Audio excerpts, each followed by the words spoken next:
کسی کی طرف لڑک جانے والی اور معمولی سی بات سے کسی طرف مائل ہو جانے والی اور جو ہے وہ کسی کو اپنی جانب اپنی اداؤں سے اپنے ناز و نخرے سے اور اپنے عشموں سے لوگوں کو اپنی طرف مائل کرنے والی ہیں. اور حضور نے ارشاد فرمایا کہ یہ عورتیں اپنے سروں پر اس طرح جوڑے رکھیں گی. دیکھیے حضور نے 1400 سال قبل ہی یہ بات بتا دی جس طرح بختی اونٹوں کی کوہانیں ہوتی ہیں، اور فرمایا کہ یہ عورتیں ایسی ہیں جو جنت میں جانا تو دور کی بات ہے، جنت کی خوشبو بھی نہیں پا سکیں گے. آج اپنے لباس کو ترک کر دیں، آج حیا کی چادر پھاڑ کے پھینک دیں، جو کرنا ہے کر لیں، اس مغرب کے معاشرے کے پیچھے لگ جائیں، لیکن حضور کے اس فرمان کو نظر میں رکھیں کہ قیامت کے دن پھر کتنی رسوائی ہوگی ان عورتوں کی جنہوں نے حیا کی چادر کو اتار کے پھینک دیا. بلکہ آئیے ہم حضور کے دور کو دیکھتے ہیں.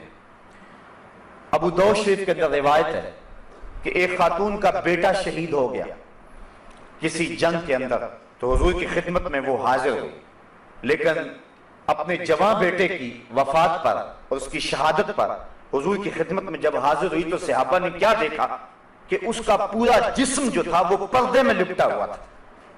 تو بیٹے کی وفات پر باوجود کے دکھ اور تکلیف کی کیفیت میں بعض اوقات شرعی ضابطے لوگوں سے چھوٹ جاتے ہیں، لیکن اس نے اپنے پردے کا خوب اہتمام کیا ہوا تھا.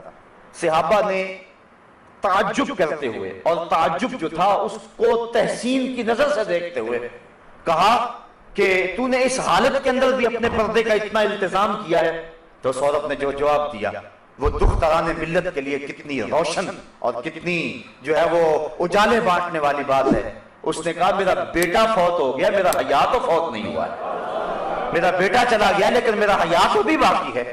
تو یہ تھی اسلام کی وہ دختران جن کی گود میں اسلام پلتا تھا. جب عورت پردے میں تھی تو وہ ایسے بچے جنم دیتی تھی جو قوم کی تقدیر کو بدل کے رکھ دیتے تھے.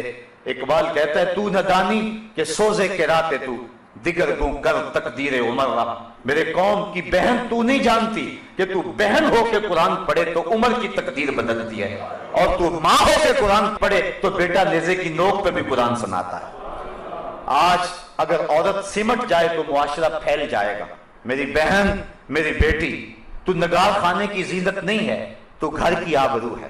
تو مغرب کی ٹینوں نہیں ہے، تو مشرق کی بیٹی ہے. تو محافل کا حسن نہیں ہے بلکہ تو چراغ خانہ ہے. تیرے دم سے کائنات کے اندر حسن ہے. مکالمات افلاطون اپنا لکھ سکی لیکن اسی کے شعلہ سے ٹوٹا شرار افلاطون.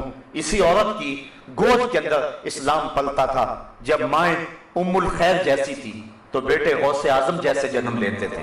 جب مائیں مائی راستی جیسی تھی تو بیٹے بابا فرید جیسے جنم لیتے تھے. جب مائیں سیدہ فاطمہ زہرا جیسی تھی تو بیٹے حضرت امام حسین جیسے جنم لیا کرتے تھے. جب ماں قرآن کھول کے تلاوت کرتی تھی اور بیٹے کو لوئیاں دیا کرتی تھی تو بیٹے وقت کے باعزید ہوا کرتے تھے. لیکن جب مائیں ایک طرف بیٹے کو دودھ پلا رہی اور دوسری طرف تھرکتی ہوئی تصویروں پہ نظر جمی ہوئی ہے تو پھر بیٹے وقت کے باعزید تو نہیں ہوں گے، وہ اداکار اور ایکٹر ہی بنیں گے، وہ بے حیا ہی بنیں گے. حیا کا مادہ ان کی آنکھ میں نہیں ہوگا. تو اللہ تعالیٰ جل شانہ نے خاص طور پہ ارشاد فرمایا اور عورتوں کو کہا کہ وہ اپنی نظر کو نیچا رکھیں وَيَحْفَظْنَ فُرُوجَهُنَّ، اور اپنی پارسائی کی حفاظت کریں.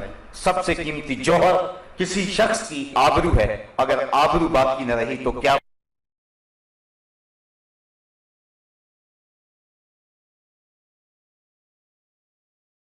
تو اقبال کہتا ہے نوجوانہ چو زنا مشغول تن از حیا بیگانہ پیرانے کہن دخترانے او بچشم خود اسیر شوخ چشموں شوخ بینوں خردہ گیر ساختہ پرداختہ دل باختہ ابروہ مثل دو تیغ آختہ. یہ وہی اسی حدیث کے ترجمے ہیں.